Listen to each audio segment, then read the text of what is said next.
Teman-teman,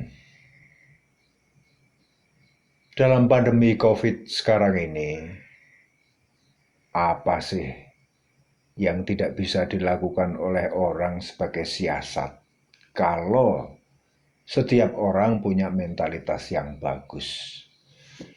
Demikian juga dengan sahabat saya satu ini, namanya Olsi Vinoli Arnov. Meskipun dia menggondol sarjana ITB jurusan teknik kimia, meskipun dia pernah kuliah di sastra Jerman Universitas Pajajaran, meskipun dia pernah aktif di PSL atau Pusat Studi Lingkungan Sanata Dharma Yogyakarta, akhirnya teman saya ini bersiasat untuk melawan COVID-19. Bagaimana caranya? Coba kita ikuti.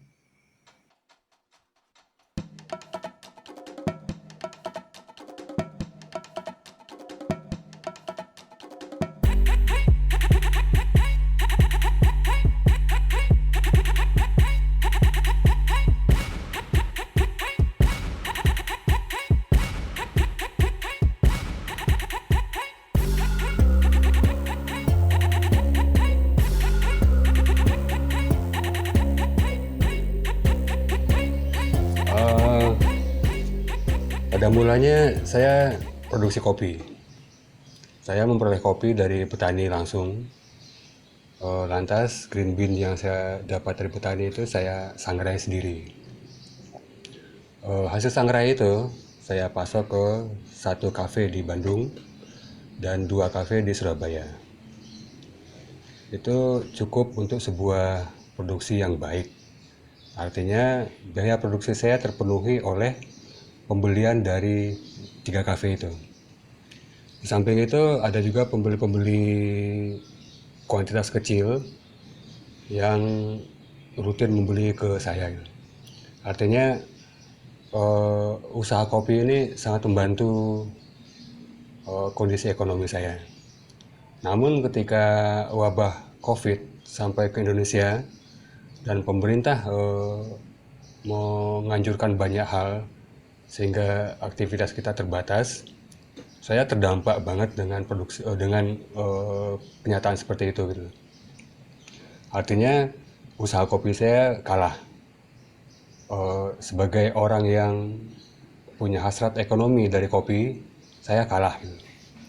Sementara stok kopi saya banyak dan kafe-kafe yang di Bandung dan di Surabaya itu wilayahnya melakukan PSBB dan tutup. Artinya distribusi kopi saya terhenti, saya nggak bisa ngapa-ngapain. Usaha kopi saya terhenti. Sementara stok kopi yang telah saya sangrai masih banyak gitu. Nah, kopi yang saya sangrai itu menerapkan standar tertentu yang 2 bulan harus habis. Entah itu masih dalam bentuk roast bean atau sudah jadi bubuk gitu. Kenapa harus 2 bulan? Selama 2 bulan itu kualitas kopi masih terjaga, aromanya dan terus cita rasanya masih seperti yang saya bayangkan ketika menyangrainya gitu. Lebih dari itu, kopi saya nggak akan baik lagi gitu. Nilai jualnya akan turun, khususnya bagi orang yang terbiasa mencecap kopi yang terjaga kualitasnya gitu. Saya pikir pasti ada hal yang bisa saya lakukan agar stok kopi ini nggak terbuang, agar nilai ekonominya masih ada gitu. Nah, saya ingat-ingat saya itu senang memasak. Dan sebelumnya aktivitas memasak itu ya cuma sekadar kesenangan biasa gitu. Ada bahan saya masak, ada waktu saya masak gitu. Nah, ternyata kemudian saya berpikir kopi ini mungkin bisa diolah menjadi produk lain, nggak harus kopi langsung gitu.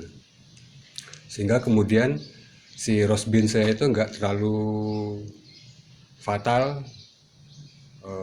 kondisinya karena pembatasan gerakan manusia saat sekarang. Lalu saya coba bikin bolu. Selama ini kan bolu itu yang familiar bagi orang banyak kan manis, berbahan coklat atau keju atau bolu-bolu lain yang manis. mungkin bisa kopi, saya pikir kayak gitu gitu.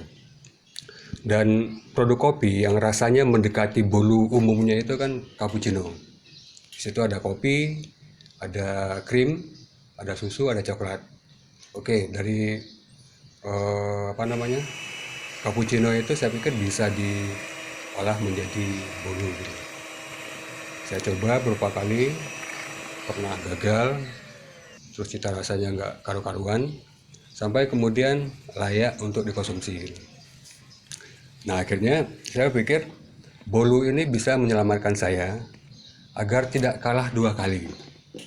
Artinya kekalahan pertama saya itu jelas oleh wabah COVID gitu. Tapi bila kemudian saya nggak bergerak untuk menyelamatkan diri saya sendiri, wah itu buruk sekali gitu.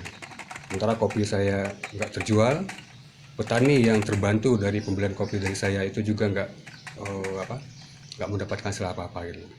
Nah, ketika saya mencoba membuat bolu, kopi tetap berjalan akhirnya gitu. Dan dari bolu itu banyak orang yang suka, terutama orang yang nggak terlalu suka dengan bolu yang manis segala macam gitu. Akhirnya saya menyimpulkan bahwa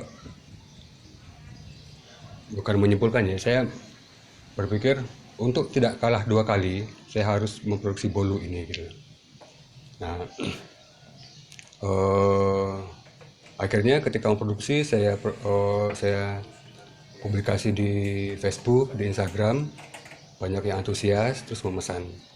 Nah, dari bolu ini ternyata kecepatan perputaran uangnya lebih tinggi ketimbang saya memproduksi kopi biasa gitu.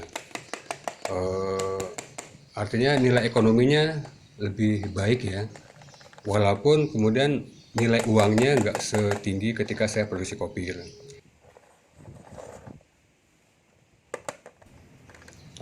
Membuat bolu ini saya maknai sebagai perlawanan untuk tidak kalah lagi oleh COVID. Nah, eh, caranya seperti apa gitu? Tentu saja saya harus mengekspresikan bagaimana saya memproduksi bolu tanpa harus bercerita banyak tentang apa yang saya alami sebelumnya gitu.